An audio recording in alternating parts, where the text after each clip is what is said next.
the lie the West believes. The more you understand the free market, the more likely it is you believe unemployment is necessary. Governments in the West never talk about eliminating unemployment. The state tries to keep it within manageable limits. They do not want unemployment to become a political issue. But to reduce the rate to 1% would likely mean political suicide. It is one thing to say a job is a human right, it is another to argue an unspecified minority can live without the capacity to support themselves. Given that there is unemployment, it follows that if one needs a job, one has to underbid or outwork the competition. Where does competition for jobs lead to but to people working for slave wages? A job is not a sport, it is not a race. It's not something one wins and others lose. What some do to get and keep a job often does not seem to be worth the job. The righteous can only avoid the inhuman aspects of work by accepting a job no one wants. It is a difficult choice to choose between food on your table and depriving someone else of a job they need as bad. Unemployment is not necessary for some people, meaning they could technically find employment. The spiritual costs of holding down a job are more than some are willing to pay. But saying this, we are left with the conundrum no one has solved. Do we let those who will not play the game starve, or do we accept the game itself as inhumane and provide relief for those who will not work? Unemployment is not natural in that it is created by a system we choose to create. Capitalism did not always exist. What is harder to understand than a society in which people do not have a job? In fact, if everyone was to have a job, the government would have to make it more difficult for businesses to hire people. There is an unlimited number of things to be done. People are never out of work because there is nothing to do. Unemployment is 100% a result of the system we are in. Tribal societies do not have unemployment, families do not have unemployment within the family. Even communist societies do not have unemployment. But those on the right will want to caution us on the distinction between employment and paid work. Everyone may have a job, but technically the jobs do not produce work and are unproductive. If an economy is a community and economic activity, the sum total of all of the ways people help one another, then the market ought to be about people helping one another. In 1983, Barrick Gold Mines was established. In a few years it became the world's largest producer of gold. In 2016 it purchased a South African company which in 2018 eliminated its Canadian holdings. International companies exist to make a profit regardless how this is done. Moral issues are generally posed in the form of a question: does the individual exist for the good of the whole, or does the whole exist for the good of the individual? Posed in this way, there is no real answer. We are neither sovereign individuals nor part of a mass identity, in the way some insects are. Most people will prefer to opt for the individualist option, until they come upon hard times. However, we are intrinsically linked to all other human beings. It is not as if we can ignore everyone else and not suffer serious repercussions. Few like it when others treat us as we treat them. Even the worst person is always kind to at least a handful of others. Humans are social creatures but not members of a hive. In human society we value individuality. It is the way we contribute to the whole, as individuals, that makes us whom we are and makes our communities the places they are. The loner is never the individual a person in a complex society is.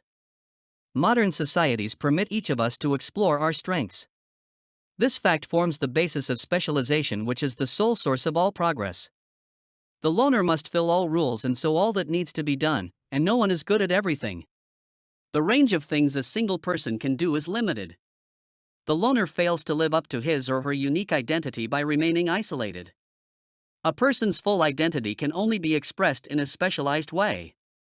This stands to reason if each one of us are unique. Humans have the need to be employed because this is our way of helping others and the way we express our individuality. If we need work to express who we are, unemployment is intrinsically immoral and dehumanizing. Not only for the unemployed but also for all those who contribute to ensuring some people have no work. Causing unemployment could be considered a crime against humanity. However, the methodology for achieving full employment is missing from the present system.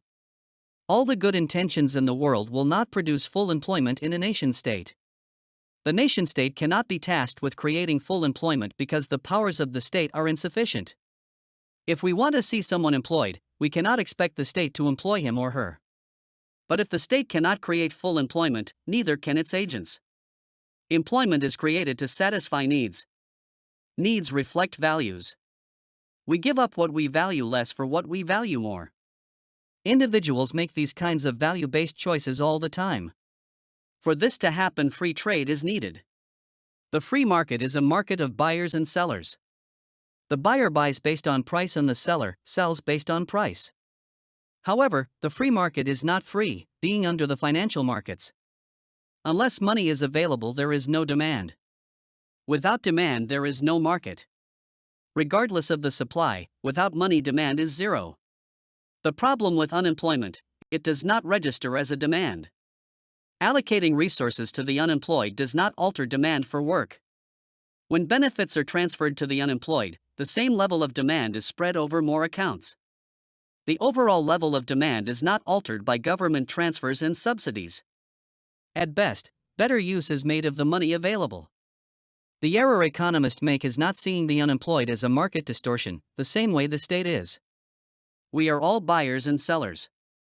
If we cannot sell our labor as a worker, we cannot buy the product of others as a consumer. A church is a market composed of producers. In a church, we all consume, but so as to be able to produce. Consumption is simply a necessary part of the production process. This simple change in conceptualization significantly alters the way unemployment is handled. The church gives purpose to the market. The purpose of the producer is to enable productivity. We exist to create value. If I am to cease supplying myself with all my wants, it has to be because I can produce more by being a specialist. Once we see the economy as a way to complete a task in the most efficient manner, full employment becomes an absolute necessity, in fact, the normal situation. Why would I produce for the market when this production is ending up neutralized by unproductive consumption?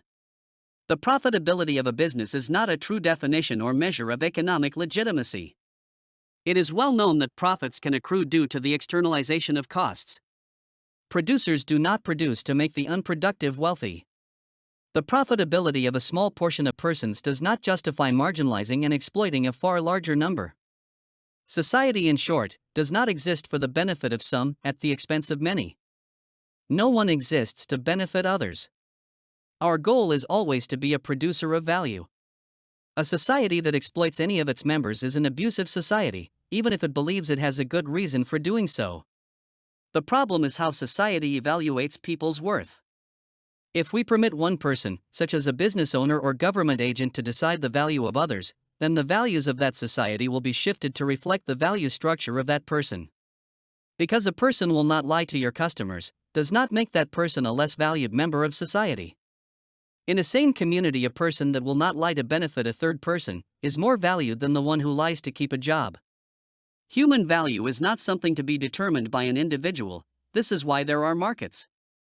Markets are a way to determine the value of what people contribute. There is no way to put a positive value on unemployment. The free market fails because it is a system in which money values goods and services.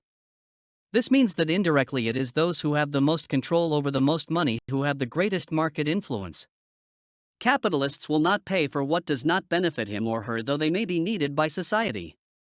This is why free markets are controlled by the public sector. Value is determined by the community because it is the community that creates value. So long as we do not accept that the community is the market and the determiner of value, we will have unemployment. Free markets are based on the belief value is decided by money. However, the idea of a free market contains an error. Buyers and sellers do not exist. They are an abstraction created to justify the idea of the free market. There is no such thing as a buyer, nor is there another entity called a seller. We are all producers, and we all produce goods and services, or we are parasites. The producer uses the available goods and services to generate value. If he or she does not do this, he or she is a parasite. Credits and debits must cancel each other out, or there is parasitism. The consumer must be a producer and the producer a consumer, or the market is not sustainable. The more dependent we are on a few persons, the more the market will fail to create value. The economy is the activity of labor exchanging outputs to increase the volume and value of outputs. What labor produces is geared towards improving the output ratio to inputs. All production is composed of inputs and outputs. The question is how to reduce